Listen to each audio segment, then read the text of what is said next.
Cet été, on m'a envoyé en stage dans un camp pour enfants. J'avais longtemps insisté pour travailler dans le sanatorium local, mais le doyen de l'école pédagogique n'était pas très conciliant, alors on m'a expédié au fin fond de nulle part. J'ai passé toute la nuit dans un train, puis 2 heures dans un vieux bus poussiéreux avant d'arriver enfin sur place. Le camp m'a accueilli avec de hautes grilles en barre de fer, sur lesquelles était soudé un soleil délavé, presque effacé. J'ai hissé mon lourd sac sur mon épaule et franchi l'entrée. 3 bâtiments identiques se dressaient côte à côte, étiquetés corps 2, corps 3. Le 4e abritait la cantine, une salle de spectacle et une petite boutique. Le 5e, l'administration et l'infirmerie. Impossible de se perdre. Je me suis dirigé vers le petit bâtiment administratif, où une secrétaire m'a reçu. « Vous êtes à qui ?» a demandé la femme âgée en levant les yeux. « Au directeur. »« Je suis moniteur. » Stage pratique. L'assistante s'est levée sans un mot, a frappé à une porte et y a glissé la tête. « Irina Anatolievna, quelqu'un pour vous. » J'ai pénétré dans le bureau et fait la connaissance d'une femme blonde aux cheveux blancs, stricte. Tout en feuilletant des papiers sans lever les yeux, elle a déclaré. « Écoutez-moi bien, Timofei Andreevitch. Pour éviter tout problème entre nous, je vais être clair. Vous n'êtes pas encore un pédagogue à part entière, alors je ne vous confierai pas les petits. Vous prendrez un groupe d'adolescents, c'est plus simple.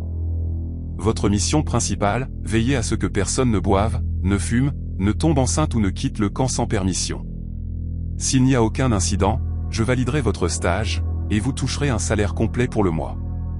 J'espère que nous nous comprenons. » « Oui, tout est clair, ça me convient, me suis-je empressé de répondre.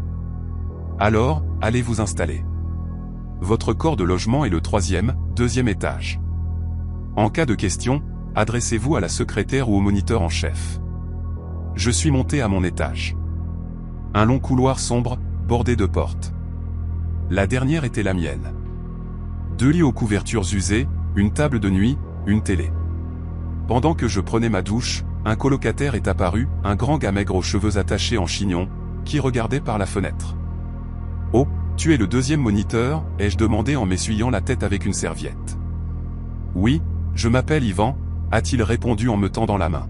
« Tu travailles ici souvent ?»« Non, je ne suis là que pour 3 mois, » a-t-il soupiré. « Je donne des cours d'art plastique à mi-temps, alors pour moi, l'été n'est pas synonyme de vacances, mais d'opportunité de gagner un peu d'argent. » « Et toi ?»« Moi, futur prof de sport. Stage obligatoire. » Yvan et moi avons fait connaissance avant d'aller à la cantine. Là, j'ai discuté avec d'autres moniteurs, tous novices comme moi. De loin, j'ai aperçu une belle brune mince et grande. En m'approchant, j'ai pu lire son badge, Rada, monitrice en chef. Après le déjeuner, j'ai osé l'aborder. « Salut, je m'appelle Timofei. »« Rada. » « Ravi », a-t-elle ri en désignant son badge. « C'est ma première fois ici, j'ai besoin de ton aide. » Fais semblant d'être naïve. « Tu peux tout me montrer ?»« Bien sûr, c'est mon travail. »« Suis-moi. » Nous nous sommes dirigés vers la sortie, Yvan sur nos talons. Il s'est présenté à Rada et a insisté pour nous accompagner. J'étais peu enthousiaste, mais je n'avais pas le choix. La monitrice en chef semblait sympathique, elle m'a expliqué où se trouvait chaque lieu, quel serait l'emploi du temps, quels problèmes elle avait déjà rencontrés. « Vous êtes de quel corps de logement ?» a-t-elle demandé à la fin de la visite. « 3e, 2e étage », ai-je répondu. Son visage est passé de l'amabilité à la sévérité. « Alors il faut que je vous montre autre chose. » Nous sommes arrivés au 2e étage de notre bâtiment, et elle a pointé un doigt vers le haut. « Il faut monter plus haut. » « Pourquoi ?» a demandé Yvan. « Ce n'est pas la même chose qu'ici ? Vous allez voir. Suivez-moi. » Elle a gravi les marches presque sans bruit, à peine effleurant les degrés. Même couloir sombre, même porte. Rien de spécial. « Cet étage est inoccupé », a-t-elle annoncé. Les chambres servent de stock. On y entrepose des oreillers, des matelas, des lits, des chaises. Si un enfant manque de quelque chose, vous pouvez venir en prendre. J'ai ouvert une porte et jeté un œil dans une pièce poussiéreuse, encombrée d'objets. « Arrête !»« Qu'est-ce que tu fais ?» a-t-elle sifflé, brutale. « Je regarde, c'est tout », me suis-je justifié, mal à l'aise. « Votre tâche, c'est de surveiller qu'aucun enfant ne monte ici, ni de jour ni de nuit. Jamais. Vous voyez cette porte? Elle a désigné le numéro 28. Elle est verrouillée. Même les moniteurs n'ont pas le droit de l'ouvrir. Seule la directrice a la clé. Et qu'est-ce qu'il y a là-dedans? Yvan a tenté de regarder par le trou de la serrure, mais Rada l'a arrêté net. La curiosité est un vilain défaut, Barbara. Ne fourrez pas votre nez ici. C'est interdit. Prenez ce dont vous avez besoin et partez. C'est compris? Nous avons hoché la tête. Rada ne semblait plus aussi accueillante. Qu'y a-t-il de si spécial à cet étage pour qu'elle s'inquiète autant, me suis-je demandé. Voilà, c'est tout. Vous pouvez vous reposer aujourd'hui. Demain matin, les enfants arrivent. Allez, assez traîné. Elle s'est dirigée vers l'escalier, et nous l'avons suivie. Je me suis réveillé tôt, fixant le plafond. Je réfléchissais à la manière de me comporter avec les enfants, devrais-je être strict ou amical? Quelle approche fonctionnerait le mieux? Puis je me suis souvenu des moniteurs et professeurs que j'admirais, adolescents. Une chanson enfantine entraînante a retenti dans les haut-parleurs du camp. 8 heures du matin. Le camp s'éveillait, prêt à accueillir les petits. J'ai lissé mon t-shirt, brossé mes dents et me suis dirigé vers les grilles. Yvan, ébouriffé et à moitié endormi, traînait à côté de moi. Nous accueillions parents et enfants à l'entrée, répartissions les petits par groupe et leur montrions où s'installer. Au début, tout s'est bien passé, mais vers midi, la cohue a commencé. Les gens bousculaient, coupaient la file. Comme s'ils avaient hâte de se débarrasser de leur progéniture au plus vite. Dans ce chaos, j'ai remarqué une mère et son fils, assis sur un banc à l'écart, en train de discuter. « Vous êtes inscrits ?» ai-je demandé en m'approchant. « Non, je ne veux pas venir au camp », a répondu le garçon. « Sta, arrête tes simagrées », a dit sa mère, calme. « Tu sais bien que je dois partir en déplacement. Je n'ai personne pour te garder. » « Non, non, je ne veux pas. Je préfère rester seul à la maison. »« Je n'ai plus 5 ans, maman, » a insisté le gamin. « Écoute, c'est aussi ma première fois ici, et je ne connais personne. On pourrait devenir potes, ai-je proposé à Sta. Le garçon a tendu la main à contre-cœur. « Bon, d'accord. Mais je ne suis toujours pas content d'être ici. » Derrière moi, quelque chose a heurté le sol avec un bruit sourd. « Féodia, franchement, tes bras ne te tiennent plus, » a crié une femme ronde à son fils, qui venait de faire tomber un sac de provisions. « Maman, tu m'as chargé comme un mulet. Il faudrait 4 personnes pour porter tout ça. » Le garçon brun ramassait les paquets éparpillés sur l'asphalte. « Tu verras quand tu auras faim, tu me remercieras. » Un homme grand et chauve s'est approché de moi. « Bonjour, vous êtes moniteur ?» J'ai hoché la tête. « Vous êtes tous plus jeunes que je ne l'imaginais. J'espère que vous vous en sortirez. Mon fils a un caractère bien trempé. Il peut faire des siennes et gâcher les nerfs de tout le monde.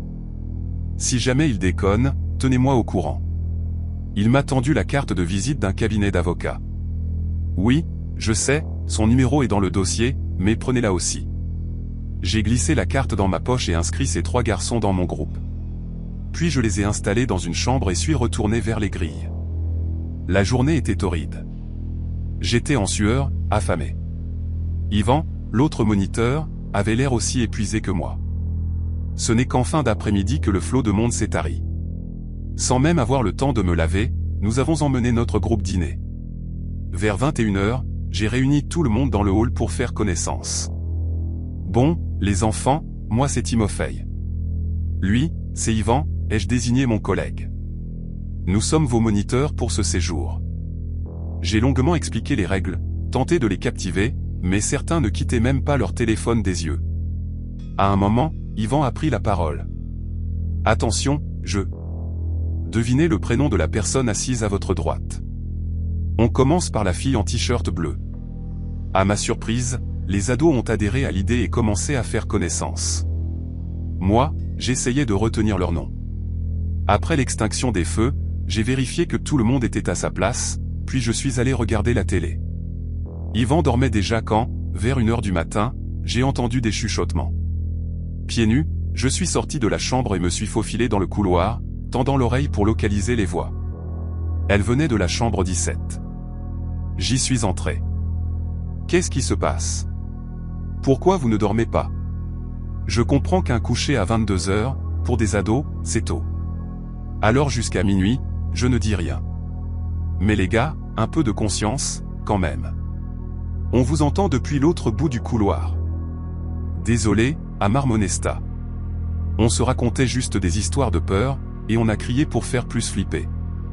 Dites-moi, c'est vrai qu'ici, il y a 2 ans, un gars s'est fait arracher une jambe, a demandé Féodia. Si dans 5 minutes vous n'êtes pas endormi, je vais vous arracher toutes les jambes, moi, ai-je grogné en sortant. Le lendemain matin, j'ai réveillé les enfants. Certains traînaient au lit, mais avec moi, pas de quartier. Je les ai sortis dehors, alignés, et leur ai fait faire de la gym. Vous êtes moins en forme que des nouilles cuites. C'est normal, après une nuit blanche. J'ai décidé de les emmener en randonnée dans la lisière de la forêt pour les épuiser. Après la gym, je les ai accompagnés à la cantine, puis j'ai pris mon petit déjeuner. C'est là que j'ai aperçu Rada. Elle se dirigeait vers la sortie. J'ai avalé 2 cuillerées de riz au lait et me suis précipité vers elle. Mon prétexte pour lui parler me semblait futile, en réalité, je voulais simplement engager la conversation. Elle me plaisait, visiblement. « Salut, Rada » ai-je crié en la rattrapant. « Bonjour » a-t-elle répondu d'un pas ferme dans le couloir. « Écoute, j'ai une question. » Je me suis mis à sa hauteur. « Fais vite » a-t-elle dit. « J'ai énormément à faire. »« Bon, alors je ne te dérangerai pas » j'ai hésité, puis elle a insisté, « Allez, demande. » Hier soir, les garçons ne dormaient pas après l'extinction des feux. Ils se racontaient des histoires de peur. Elle a levé les yeux au ciel. Et voilà qu'il parle d'une jambe arrachée il y a 2 ans. Je me demandais s'il y avait un fond de vérité. Rada s'est arrêtée net et m'a dévisagé, stupéfaite. « Qui leur a balancé ça » a-t-elle murmuré avant de répondre elle-même, « Une locale, sans doute. »« Alors, c'est vrai » ai-je demandé, incrédule. « Viens. » Elle m'a entraîné dans un hall vide, a jeté un regard autour d'elle et chuchoté. « Retiens bien, il est strictement interdit d'en parler. Et dis à tes gamins de la fermer. Explique-moi au moins, ai-je supplié. Qu'est-ce que tu veux que j'explique » Ses lèvres tremblaient nerveusement. Il y a eu un accident tragique. Un enfant a été gravement blessé. Le camp est resté fermé longtemps. Il vient juste de rouvrir cet été. Tu comprends ? Mais qu'est-il arrivé à l'enfant ? Peu importe. Elle a secoué la tête. Je t'ai dit que c'était interdit d'en parler. Mais... dis-le-moi en secret, ai-je murmuré. Trop tard. Elle a tapoté sa montre. Je dois y aller. Tu es bien plus strict que je ne le pensais, ai-je murmuré. Après le petit déjeuner, les ados sont partis vaquer à leurs occupations. Personne ne exigeait qu'on les divertisse, mais je ne tenais pas en place. 1 heure plus tard, je les ai rassemblés et annoncé une randonnée dans la lisière de la forêt. Certains ont applaudi, d'autres ont râlé, prétendant qu'on ne leur laissait aucun répit. Les gamins sont devenus si paresseux. J'étais sûr de pouvoir les motiver et les émener en rang serré. Les gars, qu'est-ce que vous fabriquiez hier soir à ne pas dormir ? Vous enfreignez la discipline, ai-je lancé. Personne ne nous a prévenu que c'était dangereux, ici, a rétorqué un certain Denis. Vous êtes grand, non ? Et vous croyez à des conneries, ai-je rétorqué, nerveux. Moi, j'y crois pas, a grogné Denis. Moi non plus, a crié une voix dans le groupe. Bravo, ai-je répondu, pensant clore le sujet. Mesta a élevé la voix pour que tout le monde entende, alors qui a bouffé la jambe de Makar ? Je le connais personnellement. Il habite rue Sadovaya, marche avec une prothèse et ne parle à personne. Je l'ai fusillé du regard. Le garçon n'a pas scié et m'a rendu mon regard, tout aussi sévère. Tu es d'ici, ai-je demandé. Oui. On en reparle en tête-à-tête plus tard, ai-je proposé. Nous sommes arrivés à une clairière. Pendant que les ados se badigeonnaient d'anti-moustiques, j'ai emmené Sta à l'écart. Alors, cette histoire de jambes arrachées. Moi, je voulais même pas venir dans ce camp, a-t-il gémi. J'ai dit à mes parents de m'envoyer ailleurs, mais ils s'en foutent. Du moment qu'ils me cassent quelque part pour l'été. Tu es déjà venu ici avant, ai-je demandé en mâchouillant une brin d'herbe. Non. Mais d'autres gamins étaient là avec Makar, celui qui n'a plus qu'une jambe. Et c'est quoi, cette Kouzia ? J'ai jeté un coup d'œil autour de nous pour vérifier que personne n'écoutait. Sta a baissé la voix. Une vieille méchante. Elle vit dans ce camp, au 3e étage, dans une chambre où il n'y a qu'un lit. C'est sur ce lit que dormait Makar. Un humain ne peut pas arracher la jambe d'un autre humain, ai-je objecté. Elle n'est pas humaine, a-t-il dit, les yeux écarquillés. C'est un monstre sous le lit. Et tu crois vraiment à ces conneries? Croyez ce que vous voulez, mais elle existe, a-t-il affirmé. Si tu sors un pied dessous la couverture, elle vient et te le bouffe. D'accord. Et c'est toi qui fais peur à tout le monde? Non, c'est Féodia qui a raconté ça hier. Lui non plus n'est pas d'ici, mais il sait des trucs. Chut. La monitrice en chef m'a ordonné de vous faire taire. Bon, d'accord. Mais moi, j'ai rien fait. Dites aux autres, a-t-il bougonné, vexé. La journée a été chargée. Les ados avaient l'air épuisés. J'ai rappelé que les discussions après l'extinction des feux étaient interdites, leur ai rappelé l'heure du réveil et demandé de bien dormir. Je n'avais pas de quart de nuit, alors je suis retourné dans ma chambre. Yvan et moi avons un peu discuté. Il m'a raconté comment, dans son école d'art, il avait dû dessiner un modèle nu. Cette pauvre fille est restée 3 heures debout, et dans notre atelier, il fait un froid de canard. Elle était vraiment à poil? Non, en maillot et short. Chez nous, on ne se déshabille pas complètement, a-t-il répondu. Dommage, une époque est révolue, ai-je soupiré en bâillant. Mes paupières se fermaient. Tout était calme, jusqu'à ce que des hurlements déchirants me réveillent en sursaut. Au secours! À l'aide! Yvan et moi avons bondi du lit, enfilé nos pantalons à la hâte et foncé vers l'escalier. Qu'est-ce qui se passe, hurlai-je, ne comprenant rien. Des visages pâles et terrifiés d'enfants m'entouraient. On a mangé la jambe d'Igor, a glapi un ado. Vous déconnez, ai-je rugi. Personne n'a souri. Personne n'a ri. Ils étaient sérieux. J'ai couru à l'étage. Au milieu du couloir sombre, une porte était grande ouverte. Yvan et moi y avons foncé. C'était comme un cauchemar. Une chambre vide. Un seul lit près de la fenêtre, une couverture froissée, et le corps d'un ado par terre, sans pied gauche. J'ai glissé sur quelque chose. Du sang. Beaucoup de sang sur le sol. Appelez les secours, a hurlé Yvan. Je n'en croyais pas mes yeux. J'ai frotté vigoureusement mes paupières et regardé à nouveau. Impossible. Des lambeaux de peau, de la chair déchirée, un os qui dépassait. Igor gisait inconscient, la bouche ouverte. Les infirmiers sont bientôt arrivés en courant. On nous a chassés de la pièce. Les secours semblaient être là en un instant. Il a perdu beaucoup de sang, mais il est vivant. Où est le pied, a demandé un médecin. Ces mots ont résonné comme un coup de massue. Panique générale. Des enfants terrorisés, des adultes tout aussi effrayés. Personne ne comprenait ce qui se passait. Dans ce chaos, j'ai retrouvé mes gamins et demandé, qu'est-ce qui s'est passé? Igor ne croyait pas aux rumeurs, il a parié avec Féodia qu'il monterait là-haut, s'allongerait sur le lit, et qu'il ne lui arriverait rien, a expliqué Sta, se tenant la tête. Ils y sont allés. Igor s'est couché, s'est couvert, et a sorti un pied. J'exigeais des détails. Et puis, il m'a regardé, les yeux exorbités. Kousla. Je n'avais jamais vécu quelque chose d'aussi horrible. Des secours et des policiers arpentaient le camp. Les gyrophares me brûlaient les yeux. Les adultes fumaient nerveusement. Rada, elle, se tenait à l'écart sur un banc, enveloppée dans un cardigan, le regard vide. Je me suis approché et me suis tue à ses côtés. Il n'aurait jamais dû rouvrir ce camp, a-t-elle soudain murmuré. Mais qu'est-ce qui se passe ici, bordel, ai-je demandé, toujours sous le choc. Tu vois bien. Je ne comprends pas. Tu veux que je croie à des histoires de peur pour enfants? Quelle autre option as-tu, a-t-elle rétorqué en me regardant. Un autre gamin vient de perdre une jambe. On ne partira pas d'ici avec une réputation intacte. Tout le monde va se faire virer. Certains finiront même en prison. Et le camp fermera pour de bon. Peut-être que c'est mieux comme ça.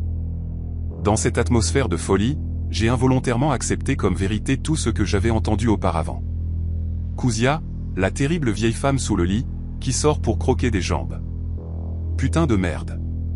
Et toi, Pourquoi tu es revenu travailler ici alors que tu savais tout? J'ai peu d'options, a-t-elle haussé les épaules. Mon père est malade. Je dois travailler près de chez moi.